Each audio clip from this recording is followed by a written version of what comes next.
So thank you so much, Jennifer, for joining us today. And as you know, we recently started this event management company, and we're excited and we're learning that we've done this in the past, but then this is like Nikki and my like new venture. And what we plan to do with this is, along with any of the private events that we have, we want to focus this company and help women through like podcasts and events like this, and kind of like a support group for women out there, be it like mothers, be it people in the workforce, be it just anybody out there, and also everybody else, not just also focus it. It'll start off with women, but we also want to focus this more on like a kind of like a public service kind of a company as well down the line.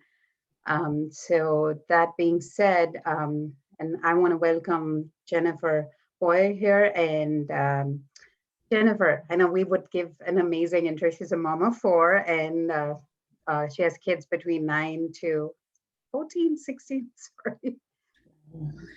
To 12. 9 to 12, yeah. Yeah. 9 to 12. And she's a congregational awardee for her work in adoption, and she's done a lot of work with WHO, the World Health Organization, and she's in the public health system, and she knows a lot about the, the pandemic. And we're here, we've called her here to talk about how being a mother during the pandemic and taking care of four kids and having to do a job, a full-time job, and all of that, and how she manages work life, and also help everybody, you know, with pointers regarding stress management and mental health awareness and things like that. And Jennefer, if I've missed anything, just please feel free to like add to it and just give us an intro about yourself.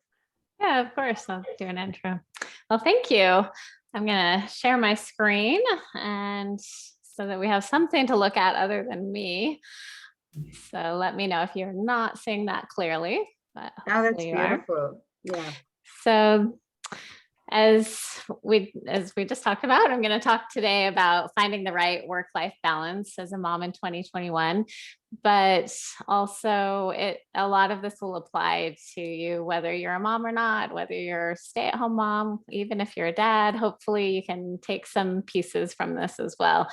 And happy Mother's Day too to everyone. So this picture here is of my family.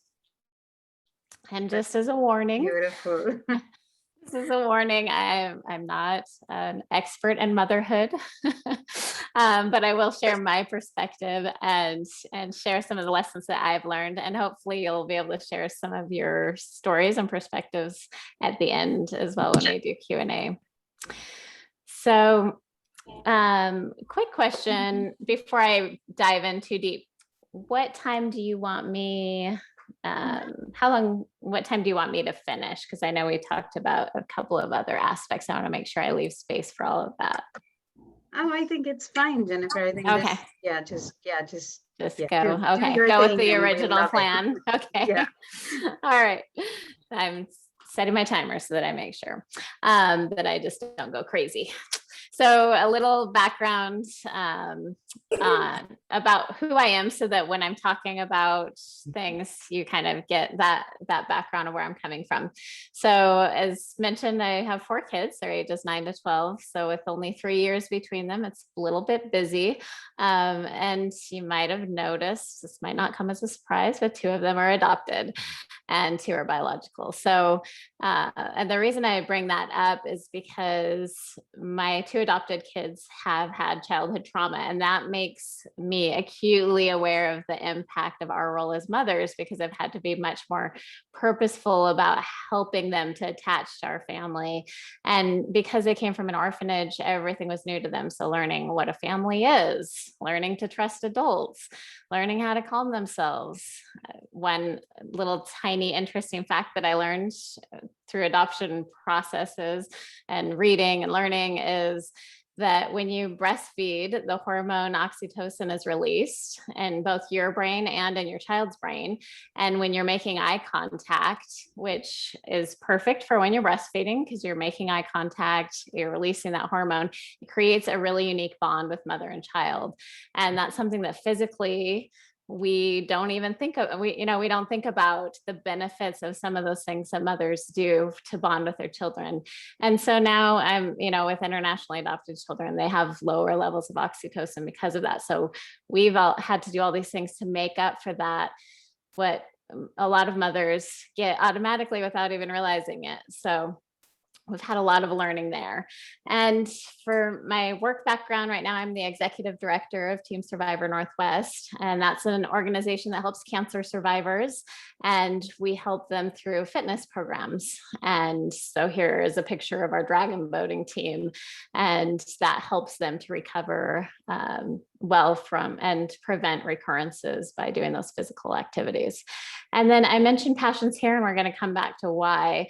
My passions are, I said travel because my real passion is actually learning about other cultures and being submersed in other cultures. That was too long, so I put travel. And then I love reading, I love swimming.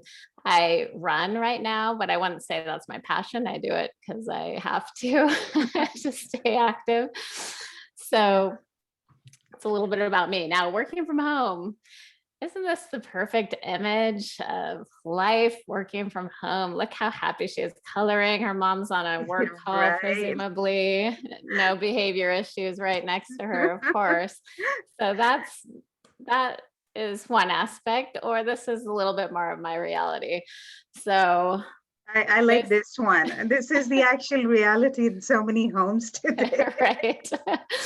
So this feels a little bit more like the constant juggle of every kid needing something at the same time. Well, you're on a work call, of course, and trying to do everything else, cleaning up messes. And so this is an example of our first day of school pictures traditions, 2019. 2020. Like That's really our lives have changed a little bit. And this is now the school and work from home look, which my kids love, as you can see. So the question is, let me read this quote first. So the obligation for working mothers is very precise one. The feeling that one ought to work as if one did not have children, while raising one's children as if one did not have a job. Now, we really shouldn't have to feel this way. So how do we gain control back without giving up one of these aspects of our lives? So I'm going to talk about 4 different aspects of things that we can do in our lives to find that balance again. And like I said, this should apply to most people, even though I'm kind of speaking to the working mom audience, but you'll see that hopefully a lot of these things apply to anyone. See. So decide what is essential. I guess I kind of breezed right over this, but we're looking at 4 different aspects: deciding what is essential, creating small wins, using good time management skills, and adjusting your expectations. So we'll talk first about deciding what is essential. And there's a quote here: if you don't prioritize your life, someone else will. And this is so true because yeah. there's always something, there's always a choice to be made with your time. And if you don't decide what that is, then something else is going to interfere. And some of what I'll talk about in this section is actually from this book called Essentialism. And it really helped me. It's by Greg McEwen, who's quoted here.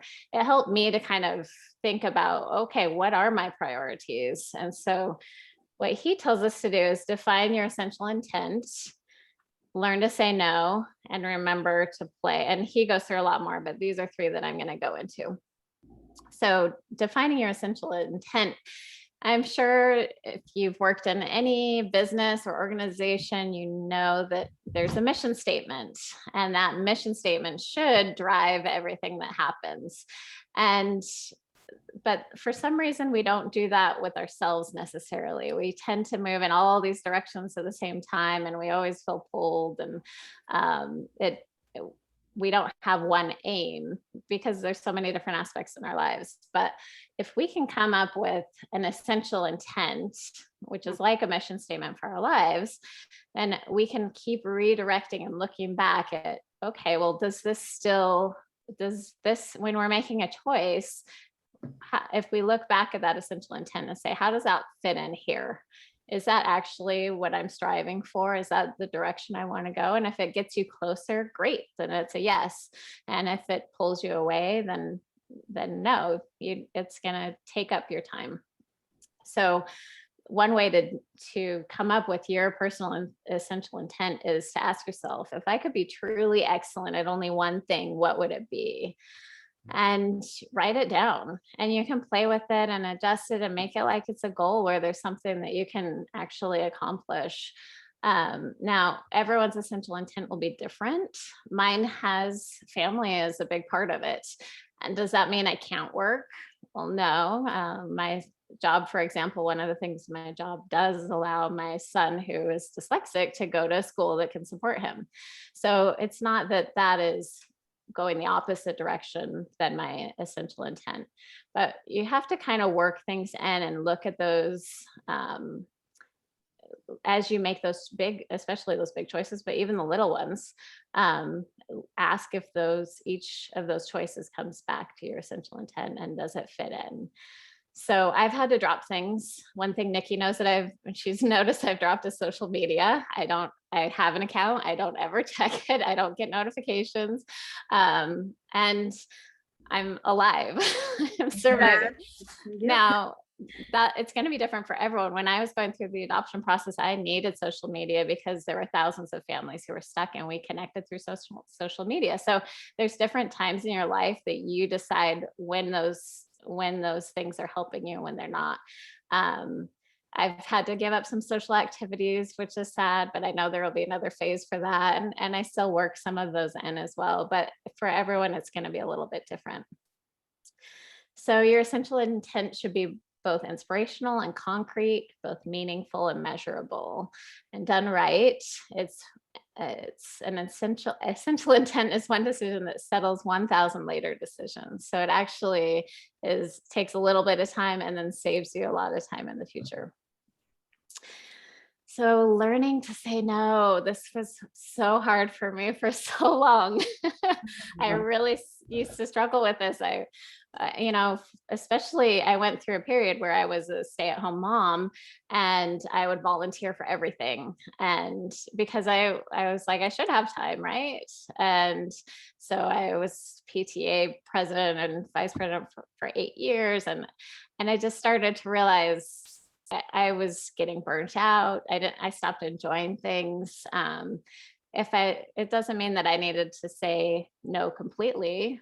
At that period, 1 or 2 years would have been great. But once I did start saying no to things and choosing, so coming back to choosing what your priorities are, then I started really feeling liberated. Like I enjoyed what I was doing. I still volunteered and I loved the things I volunteered for because it was me choosing and not someone who asked me to do something. And I said yes the first time.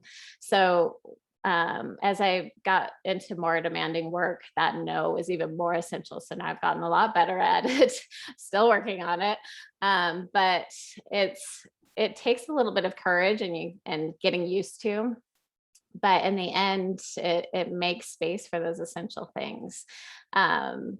And you do need to separate the decision from the relationship. People are, they will respect you for just being clear on like, I don't have time for this. I had a friend who didn't say no. He would say yes, but every time someone asked him to do something that he didn't want to do, he would say, yes, if you can give me 1 extra day in each week to do that, then absolutely. Oh, I love And that. so he wasn't really saying no. It kind of became a laugh, but the truth is like, that's how it feels like, yeah, I would love to do that, but I don't have time. So it's not going to, people will accept that if you're clear. And that comes to the fact that saying a clear no is actually a lot better than being like, oh, I'll think about it, and then delaying it for a week. And people are not looking for someone else because they think you're going to. And it's much easier to just say, I would love to, but just graciously decline. And at work, maybe you're thinking, well, I can't say no to my boss. If they ask me to do something, then I have to do it. But you can say yes, but what do you want me to deprioritize? And then that helps them to realize, oh, it's true. There are trade-offs. So if I do want her to do that, then what permission can I give to remove something? And they may actually say, oh, never mind, I'll ask someone else. And then setting clear boundaries to create more freedom. And we'll talk about that in a little bit. I just want to share one quick story, though, about a girl named Cynthia who was with her dad. Her dad was speaking and she was in the back of the room. She was so excited because after the speaking event, they were going to go out to dinner. And she was so excited. They talked about everything they were going to do. They were in a new city and she was excited to get ice cream and do these activities with just her and her dad. And her dad, so they snuck out early so he wouldn't have questions. He wouldn't be bombarded with questions at the end. So they snuck out. And as they were sneaking out, someone stopped him and said, hi, how have you been? And it was an old friend that he hadn't seen for like 5 or 10 years. So the daughter immediately was like, oh no, is this going to ruin my night? And the dad said, the friend said, hey, we're going out to seafood. Why don't you come with us? It'll be great to catch up. And so the dad answered, oh, that sounds great. I would love to, but I have a special date tonight with my daughter. And to her, I mean, she still remembers that 40 years later, that she was her dad's first priority. And I think we can see that and think, yes, of course he made the right decision, but how many of us in that instant would have done that? Or would we have tried to combine those two things? So it's really important for our kids to see that they are our highest priority, even if we do have to work. So remembering to play. So I struggle with this one as well, because I always think I don't have time to play or spend time doing something that's unproductive, even when it's with my family. But really, this is so essential to finding that balance in our lives. So we'll define play as anything we do simply for the joy of doing rather than as a means to an end. So if you think of your favorite memories with your family, what were you doing? You probably weren't cleaning the bathroom or doing one of those things on your to-do list that you think is so important that feels like it needs to come first. But what do your kids love doing now? And how can you be a part of those memories that they love? And those are the things that are going to stick with your kids and stick with you too, because it's not just enjoyable for your kids. Play is when we're our most alive, expressing ourselves as individuals, and play decreases stress and has a positive effect on the executive function of the brain. So those actually help us to be more productive when we're attacking that to-do list. So let's look at create small wins. And every day do something that will inch you closer to a better tomorrow. And inch is the key word there. So we want to focus on the next step, celebrate our achievements, and find joy in the simple things. Now, when I talk about focusing on the next step, you can see by this image, I think this image tells it well. So of all the forms of human motivation, the most effective one is progress. So if you see in that first image, it's going to be really hard to see progress with that until it's done. Like it's hard. It might happen, but it's going to take a while, and then you don't see success until then. But if you make little small steps and you build momentum, you'll see that progress, and that motivates you to keep going and to do more. So when you have kids, everything's in small bits, because especially if they're home during a pandemic and they're interrupting you constantly, it really helps to have really small pieces of, okay, I think I've only got 10 minutes before I have to go pick up from soccer practice. What can I get done? And starting that and doing little bits along the way will actually help you still feel like you're achieving something, instead of just feeling overwhelmed at the end of the day because you didn't move that huge block. And so the next day, if you had a good day yesterday because you accomplished all these little 10-minute things, you're going to feel a lot better and realize that you are achieving and making progress. Now, celebrate achievements. kids, I know every mom has done some sort of reward system with stickers, and adults can do that too. Adults are highly motivated, not necessarily with a sticker chart, but some way of recognizing achievements. And rewards don't have to be big. So we do a chore chart in our home, and every kid just has 2 chores that they work on for that week, in addition to their own personal stuff, but 2 family chores. And then they switch the next week, and they have made it a really big part of their routine. And they don't need much at all. They get a treat at the end of the week. I So, actually have a question yeah, here. Sorry. I no, know, no I mean, worries. there's like so much beautiful, amazing content here. Mhm. And so chores, couple of questions. So when did you actually start chores for them? So we started small. So they start with things like make your bed and clean your room. And then we started probably around when they're about 5, that they started doing little things like help clean the table. And then as they get bigger, you can kind of see how your kids do with their level. If they're not really conquering what they're on, you don't move them up to the next level. But eventually they can do things like unload the dishwasher, and sometimes they also have to be trained. So you can't just say clean the bathroom, because they don't know what that means. Like Yeah. it might be disastrous. So we do training sessions. We did early on. We haven't had to do them recently, but we would teach them, okay, the first few times we do this together, so you can see what goes first, and how to do this, and where you put things when you're done cleaning. Where does that washcloth go? Training is important, and then they feel like they're achieving too. Like, oh, you're great. You've checked this off. You are now capable of cleaning the bathroom, and that helps the kids to feel like this is something they've earned, which is great. Great, great. Yeah. And you mentioned 2 chores a week. So let's say for your youngest, what would those 2 chores for the week look like? So my kids are close enough where they all rotate all of the chores, but they switch weekly, but they do them daily. And I think daily is key for the kids to feel like they're contributing to the family, and that it does help. Sometimes it won't help at first. At first, it actually slows you down. Yeah. But in the end, it's worth it, because it helps in the end. So they do things like sweeping, clearing the table, unloading the dishwasher, cleaning the bathroom. What other things do they do? Taking out the garbage. So things like that are just usually pretty short. It doesn't usually take them more than 15 minutes to do them. And then they can move on with their day, and they don't get things like screen time or anything until those things are done. And then they have their own personal things that they have to do too. So that's how we do it. Everyone has different systems that work for them, but that's what's worked for us. Yeah, the reason, like with 4 kids and having a system that works, I think you're doing great. Trying to manage with one and trying to figure out which works, right? I've done the star system, like the chart system. I've done like, oh, you finish these 2 or 3 tasks, you'll get a gift this week. And, Uh-huh. I mean, we're still Yeah. figuring out, but yeah.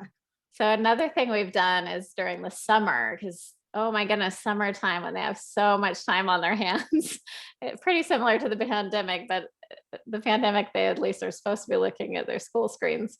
So we started what we called the Boyer store, and we would go to the dollar store, and they would pick out all these things for the dollar store. So they would pick like 10 things each, which they were super excited about. And then I'd spend like $40 on dollar store items, which is not that much for the amount of rewards we got out of it. So then we put it all into one store, and they would earn tickets. So I just got a roll of tickets, and they each had their own color, and they would earn these tickets for doing different things, because I wanted them to read. So they would earn tickets for doing a certain amount of reading time and practicing their instruments or the piano.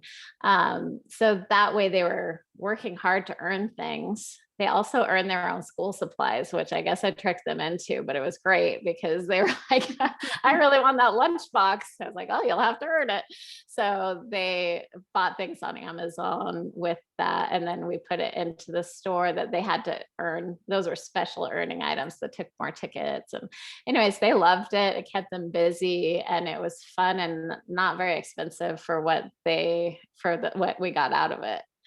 Nikki, did you have a question? Yeah, actually, like all the participants here, I just wanted to mention them that if they have any questions, they can directly ask you or maybe text in the chat window here. So I see Rashmi has a question. Rashmi, would you like to ask Jennefer about that? Rashmi? Okay, sorry, I was mute. Hi, Yeah. Jennefer. Hi. It was nice listening to you. Many of the things that you mentioned, I can relate those things with my daughter. She's 3 years old. So like you mentioned, give a reward as the sticker as a reward and all that. All those things are really good for the growth of their personal improvement and everything. So my question is, what would be your piece of advice for moms who are pursuing a new career? Like, how do you cope up with family and job? Yeah, so I think the key when you're starting something new, especially, is to set those boundaries early on. So, for example, when I took my current job, now legally you don't have to tell people if you have a family, if you have kids. Employers aren't allowed to ask that, but I always tell them so that they know, listen, I have a family. I am happy to work really hard for you for a certain number of hours a week. And then I need to have my family time so that they can't say later, well, we didn't know that you were going to be juggling all this, So I am very upfront. I set boundaries. And one of the things I'll talk about in a minute too, I'll talk a little bit more about those boundaries because setting them up in advance, like I don't work on Sundays, for example. They know that up front. And so I keep those as a family day. They don't even ask me because they already knew that up front before they even hired me.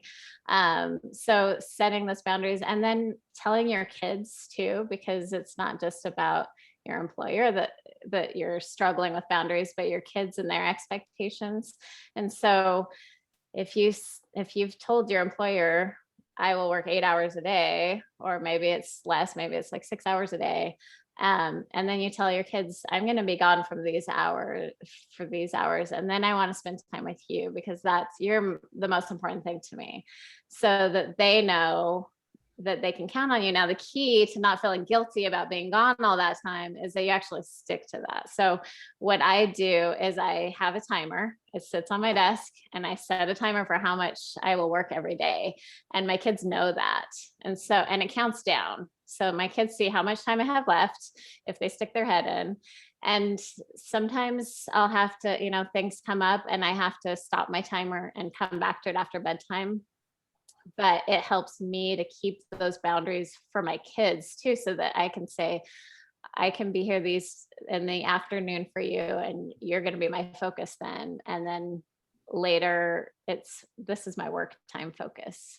And then, and I think it is key to actually stick to that, because that's when they feel like, but you said, and maybe there's sometimes an evening meeting or something, and you have to be able to say, you have to kind of be upfront with that. Okay. And that's why one thing we do is every week we have a meeting with our family on Sundays, and we talk about the next week and what are those expectations for the kids, so that they know, okay, well, mom won't be around Tuesday night, but she already told me and I'm prepared for that.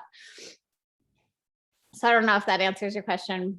Everyone's going to be a little bit different as far as what that job is and how it pulls you away if you're out of the home, if you're in the home.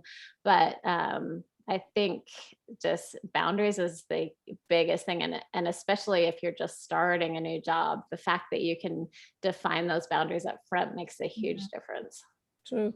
Yeah. Setting up expectations at workplace is the way to go. Yeah, for sure. Yeah. Thank you. Yeah.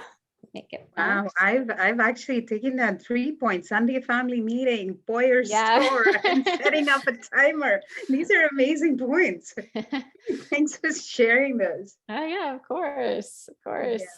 So let's Sorry, we didn't see. mean to stop your No, flow, no, but yeah, ask we had anytime. questions. Yeah. Yeah, and you'll see some of these. So this is just something that makes me laugh. Everybody wants to save the earth. Nobody wants to help mom to do the dishes. Like these Yeah. are the things we tackle. So finding joy in the simple things. It can be really overwhelming at times to be trying to juggle both. And I think we have to remind ourselves, even though you all know this, it helps to just kind of remind ourselves that we need to find the joy and we have to make time for the joy.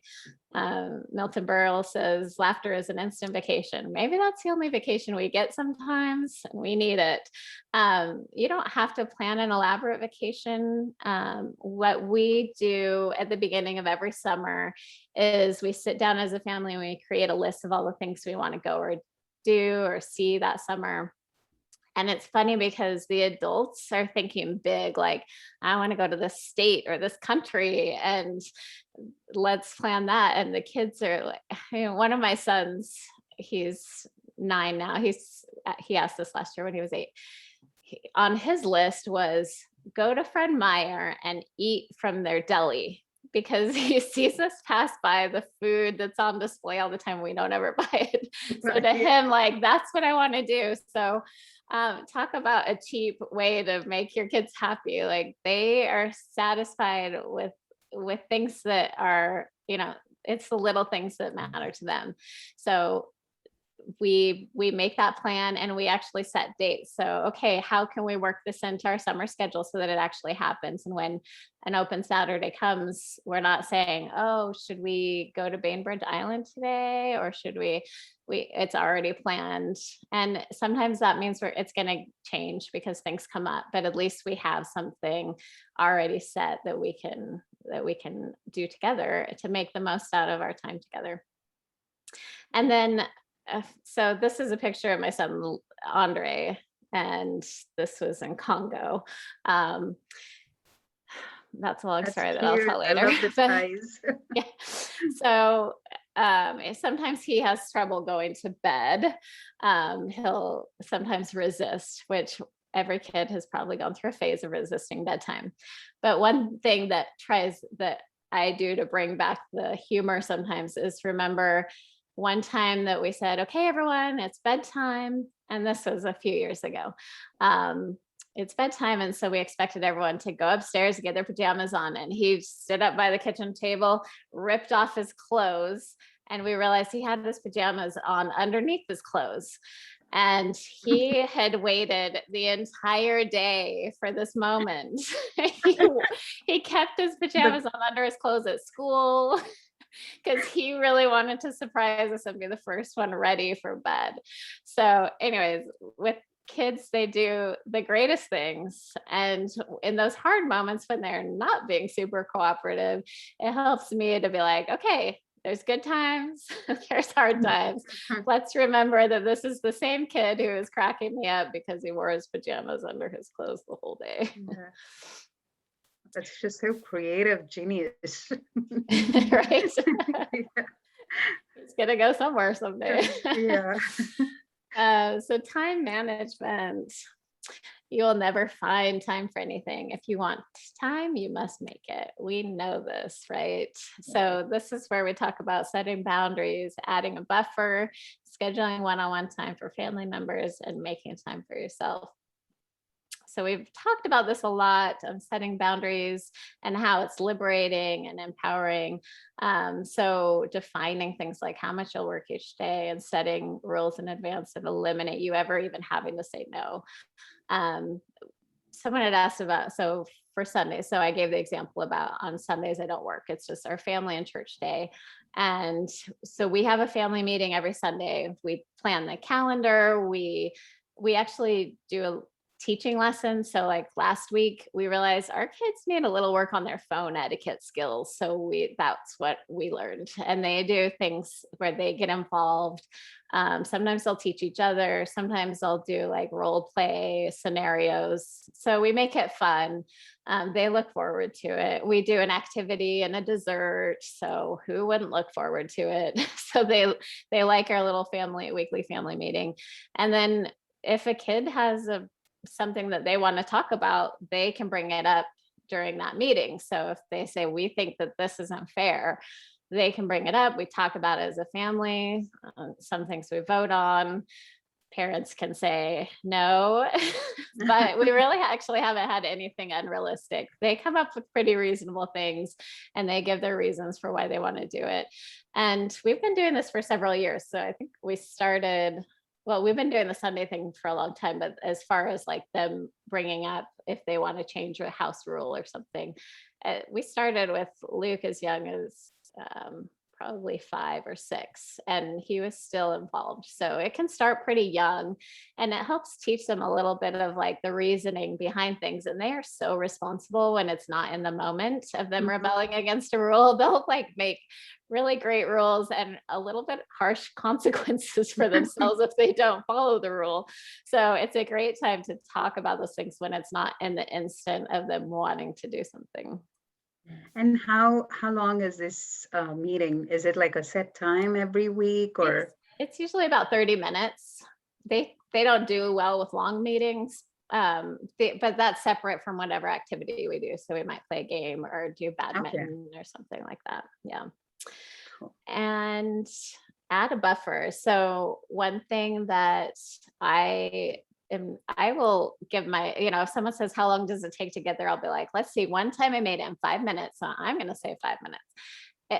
That's not realistic. Most of the time it takes much longer.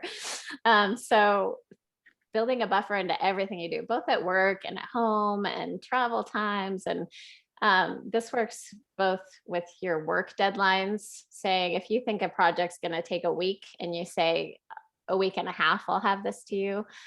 If you turn it in early, great. They're going to love you. If you don't take into account those unexpected things, and then it's later than what you say, then you feel bad. So adding a 50% buffer is a great way to do it. And with your kids too, if I say I'm going to go to the grocery store, I think I'm going to take an hour, I tell them an hour and a half, because they'll be much happier if I come back in an hour versus an hour and if I'm taking much longer than they expect. And then strategize when you know there may be a problem that will impact your day. So this is my daughter, Claire. She is my cuddler. She also for quite some time did not wake up very well without a cuddle. So what we found out, time is always an issue when you're a working mom. Everything is on a schedule, and you don't have time for really slow mornings, for example. You're like, let's go, we've got school, you have this much time to eat breakfast, you've got this.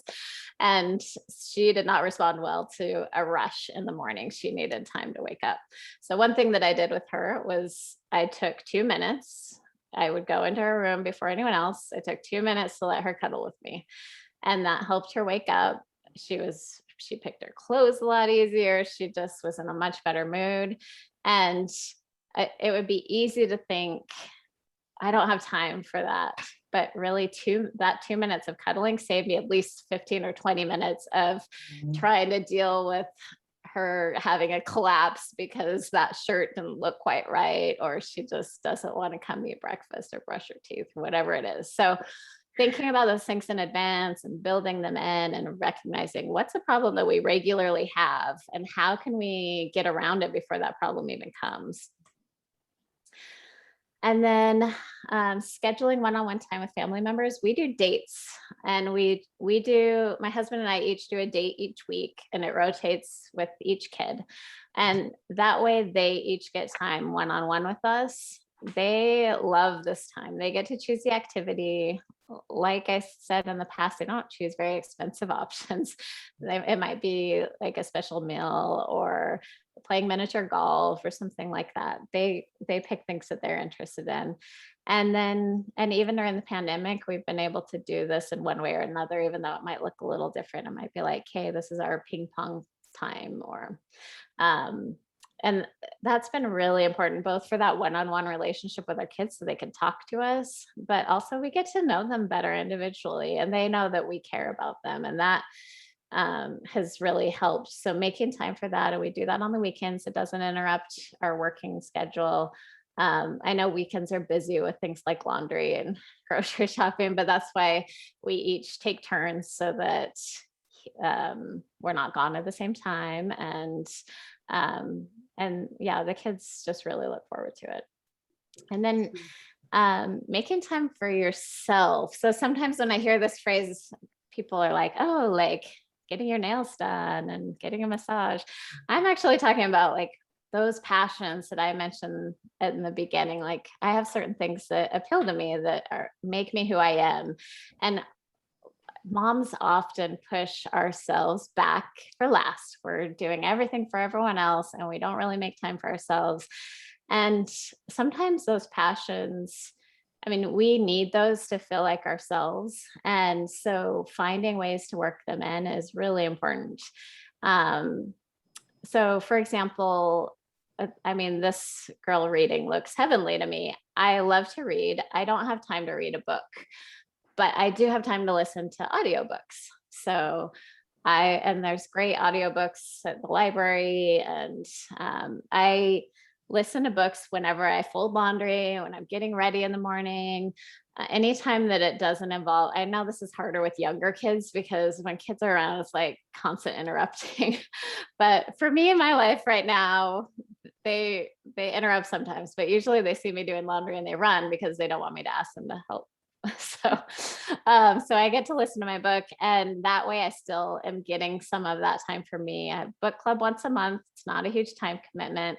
And then those books that I'm reading in the car, other things, it's not actually taking time away from me because it's when I'm doing things that don't involve my mind as much.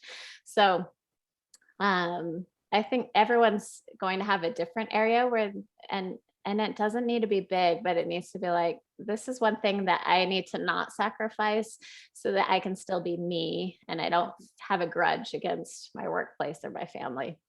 And then sleep. I'm just going to say that because I'm not good at it, but sleep is so important. And I know it to making the next day productive, to not getting upset at your kids as easily. Like if you can set that sleep schedule and stick to it, it helps so much.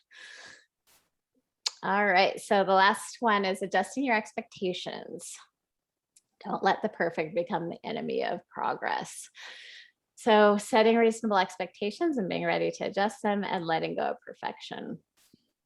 Now, a lot of people will say you should set high expectations and then overachieve them.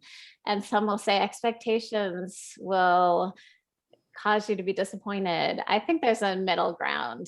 And I think you need to be able to set expectations, but then be ready to adjust them so that you can make the most of them.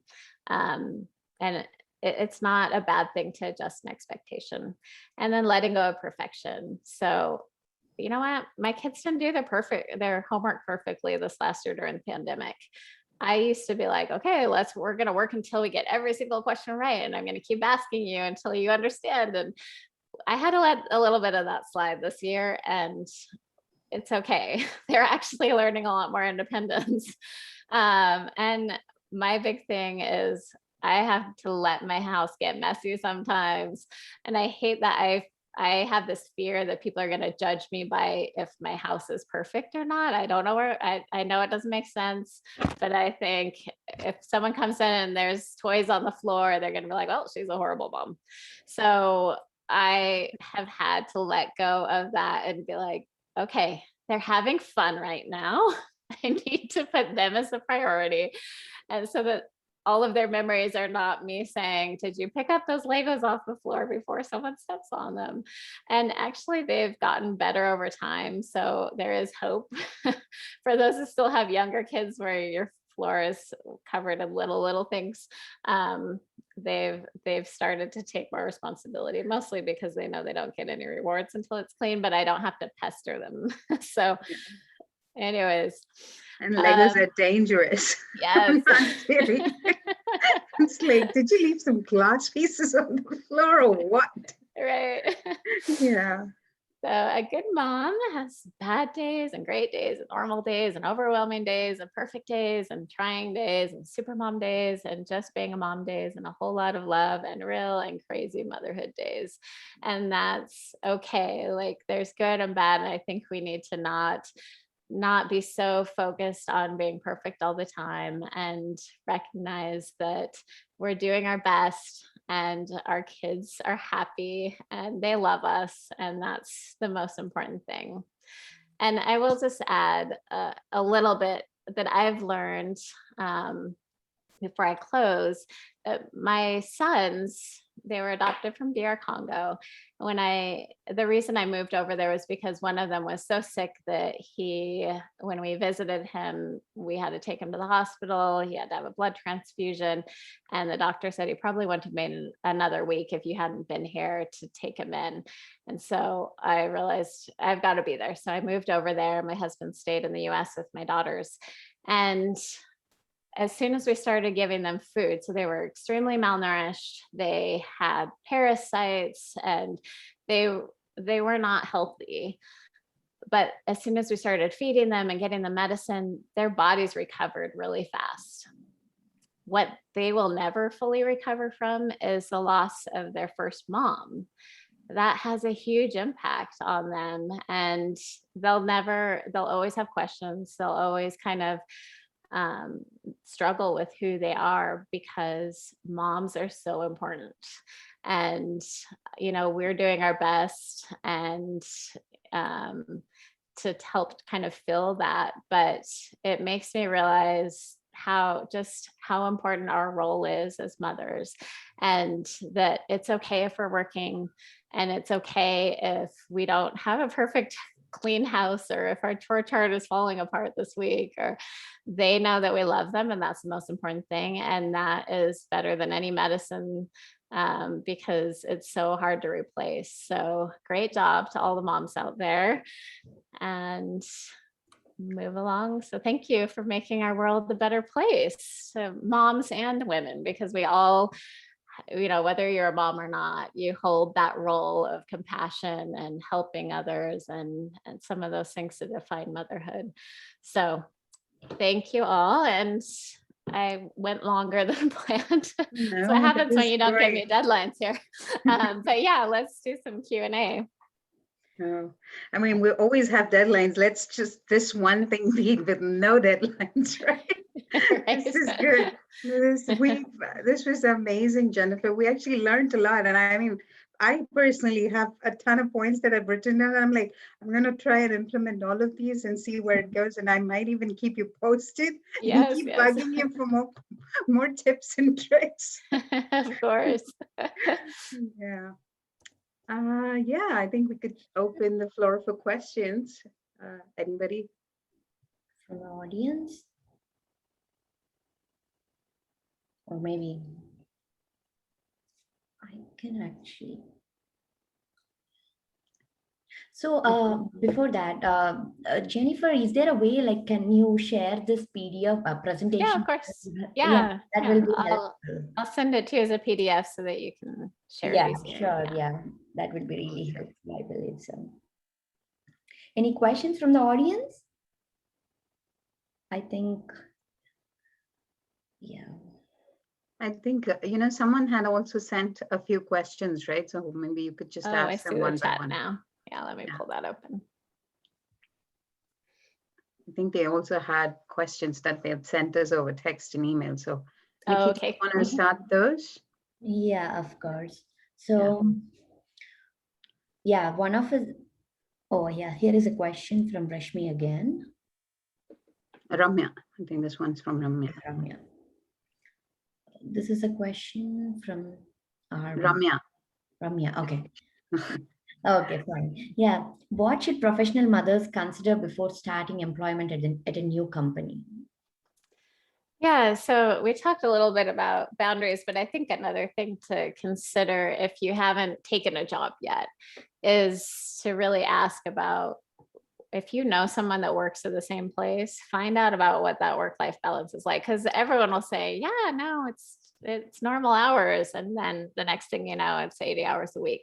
So I think to make sure that you'll be happy, if you can talk to someone, or if you can just be really honest with them and say, what is the real expectation here? I was, when I was applying for this current job I'm in, I was looking at the Bill and Melinda Gates Foundation, and there are some perks in writing that sound great, like there's not a limited amount of vacations and things like that. Well, really, it turns out that when you say that, people don't take all of their, they actually take less vacations when there's not a certain amount that you have to use up.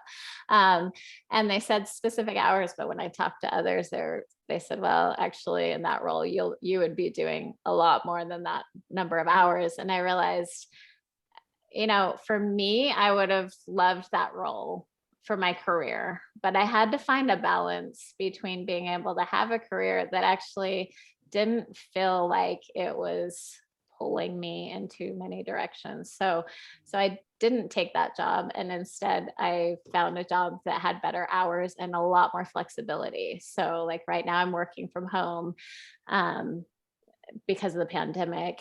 And what I've learned is I can really be flexible about when I work. If I have a doctor's appointment, I don't have to say, can I have these couple of hours to go take my kid to the doctor? I just go, and then I make sure that I get my hours in. So I think it's really important, especially as you are deciding, even though it felt like, oh, am I giving up this opportunity? But at the same time, I'm so much happier. And I know that because I have that balance and because I can be with my kids more. And because I was clear about those expectations from my end, as far as telling my new employer, this is who I am, this is what I can do, and being really honest about that. Yeah. Actually, I think there is another question too. Yeah. Have you found or watched any TV shows that have helped people cope, stay productive, and not go insane balancing between work and life? That's a Yeah. So I gave up most of my television. So I am not very good at that type of thing. It makes me a little unpopular when I'm out with friends and they're all referring to something that I have no idea what's going on. But I think everyone will find something for them that they can relate to. So for us, one show that my husband and I watch occasionally, we're so behind because we don't get a chance very often, but we like This Is Us. For obvious reasons, our family really connects with it and we feel like we're learning from it. But it might be something different for someone else based on their lived experiences. So I mean, I feel like you do need that release. So I say I've stopped watching television. I never turn on the television, but for my husband and I, which I kind of left that part out, you do need time for your partner to make sure you have one-on-one time with them, which can be really hard. But if you schedule it like once a month, once a week, whatever you have time for, to make sure you get time. And sometimes for us lately, that's meant we're at home because we didn't have a babysitter and this is the best we can do. We're going to order a special meal just for us and do it at home. And so for us, that's something that we've been able to bond over, and neither of us watch it when we're alone. We just watch it together. And so I don't know that that really answers the question, but I think everyone will find something that they can learn from as far as, yeah. Thank you so much, Jennefer. I think if at all any others have any other questions further, you can just post them in the chat box. And then until then, I would like to just play a small video that has done by all of my friends here. And I would like to just show it in front and present you. Just a second. Hope, are you guys able to see my screen? Yep. Okay. Yeah, I think when the questions can keep coming in, and then what we'll do is we'll just keep posting it on our social media site as well. Like, here are some of the Q&A that we could just type it and put it out there as well. And if you have tips yourself that work for you, please Oh, share. yeah. Yes. I'll learn from you too. I'm telling you, I have a 6-year-old and it's like one kid, but it's a handful. And it also gets difficult because, I mean, I'm not just saying this because it's my kid. I feel like I'm dealing with a 13 or a 14-year-old in a 6-year-old's body. I'm like, can this question wait another 10 years? Can we get back to this in time? So Yeah. The one thing I've learned with 4 kids with all very unique personalities is that we have no control over their personality or what they do. yeah. There's very little control. We have to kind of give that up and then work with And then other I think motivations. mom memory is we forget. Sometimes I forget what I said. Oh my And it's like, God. no, this doesn't work like that. You said this, and then now you're changing it. Rolling. Nikki, your video is, I can hear the audio, but I can see a different screen. Oh, you can't hear the audio? No, I can hear the audio, but I Mhm. can't see the video. I can only see your file. Oh, really? Yeah. You're sharing a different window, probably. Yep. Let me reshare it.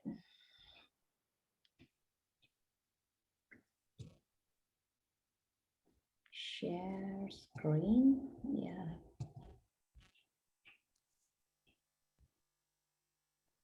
Share the video screen. Right. I did both audio and video together. I don't know why you're not able to see that. Let me see. Or maybe because this is also. Are you able to see that now? Yeah. Yeah. Yep.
Anything to you, but I'm everything to someone. Happy Mother's Day! Happy Mother's Day! Happy Mother's Day! Happy Mother's Day. Happy Mother's Day!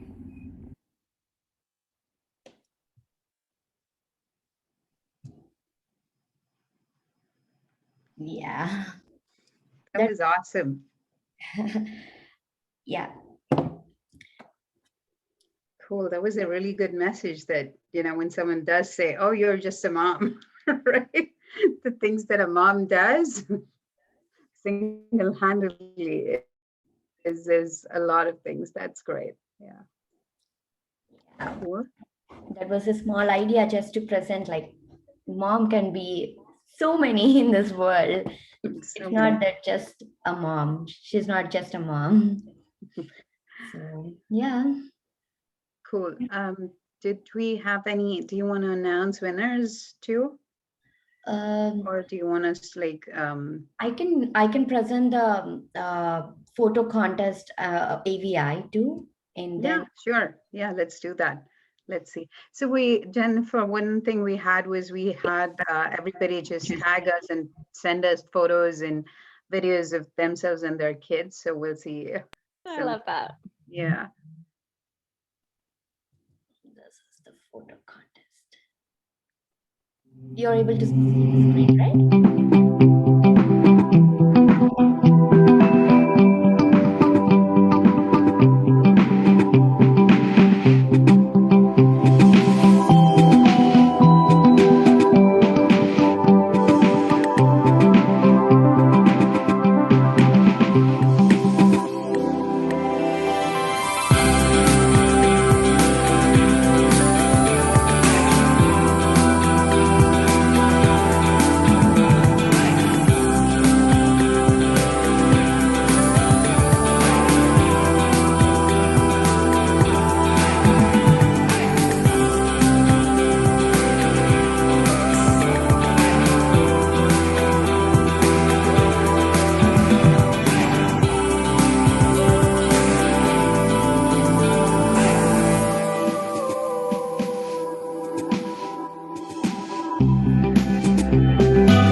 Yeah.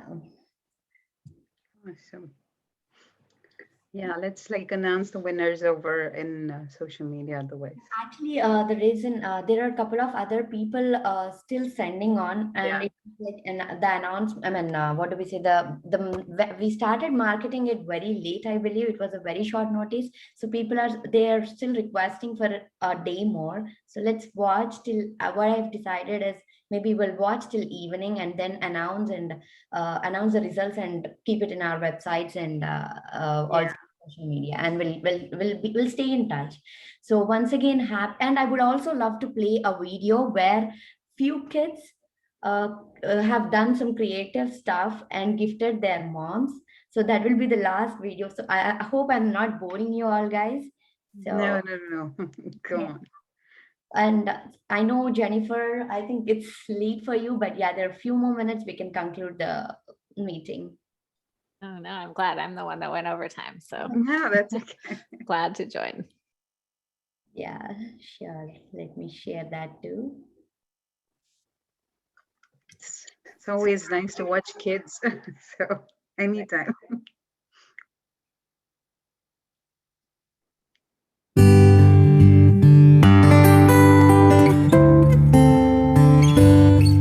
Happy Mama's Day, Happy Mama's Day, Happy Mama's Day.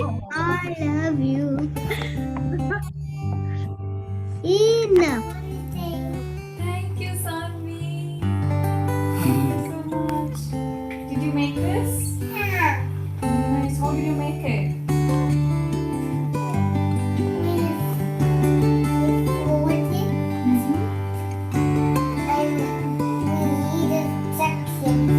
Okay. So we know how to do it. Oh, and then you put the buttons in the string? Yeah. Some flowers too. Some is for the papa and some is for the flowers. It's awesome. Thank you. మనలోని ప్రాణమమ్మ మనదైన రూపమమ్మ ఎనలేని జాలి గుణమే అమ్మ నడిపించే దీపమమ్మ కరుణించే కోపమమ్మ వరమిచ్చే తీపి శాపమమ్మ నాయాలి అమ్మగా అవుతుండగా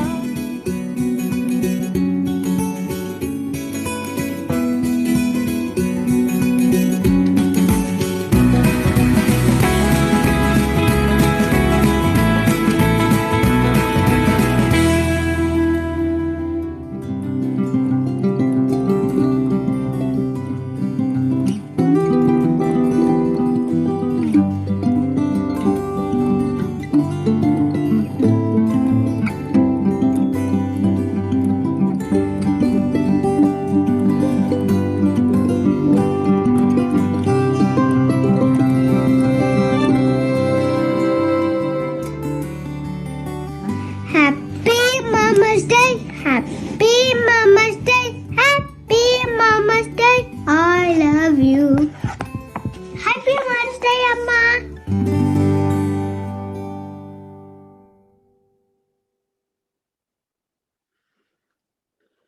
Yeah, that's it all. It's very beautiful. Yeah. Yeah, firstly, I feel very happy that through Dazzle by Dazzle, this is the first event that we are hosting online, and very privileged to have Jennefer. I think, like, yeah, just few things I can say, like, it just happens unplanned. I haven't decided that, I haven't even thought that you will be the chief guest for this event, because this wasn't planned before, and it was just like, span of 5 days we have decided, or a week. And we got in touch with you, and I think you are the perfect guest for this for this whole event. Thank you so much for sharing so many things with us and the beautiful presentation, and for all your time today, despite keeping your, I know Such short notice. Yes, despite that short notice. No, I'm so happy to be here and to learn from you guys too. I am certainly not perfect, but it's a process, right? And we learn as we go, and we make some mistakes, and we keep going. So it's been an adventure, and I love seeing those videos. Made my Mother's Day. Oh, thank you. Thank you so much, Jennefer. Thank you I'd for like to joining. say thank you, Nikki, for doing this, and congratulations on your new venture. I wish you all the best in your future endeavors with Dazzle by Dazzle. Yeah, hope you do well, and yeah, Definitely. excel in this. Yeah. Thank you so much, Rashmi. That means a lot. And I think this is a perfect start, I believe, like, hosting a Mother's Day as a first event. I definitely think, like, this is a good way to start. And yeah, thank you once again. Means a lot. Yeah. Thank you all for joining. Thank you so much. Happy Mother's Day. Yeah, Happy Mother's actually, I would Day. like, before disconnecting, I would like to just take a photo bite as a screenshot, or maybe with a complete view, if everyone can turn on their videos, so that I can actually take. Yeah, I actually took a bunch of photos too, Nikki. Oh, you already took a couple of them? Yeah. As Jennefer was presenting, I took a couple photos as well. Awesome. Okay, so then I think Anila will turn on the video. So yeah, let's take a few. Cheers. Happy Mother's Day. Happy Mother's Day. That's awesome. Thank you all. Thank you all. Thanks for joining. Thanks, Jennefer. Thank you so much once again from the bottom of my heart, and we'll stay in touch. Yeah, from the bottom of our hearts. Yes. Have a great time with your families today. Bye-bye. Yeah, take care. Bye-bye. Bye. Bye-bye. Girls, you want to talk something? We have done, finally. Let me stop recording this.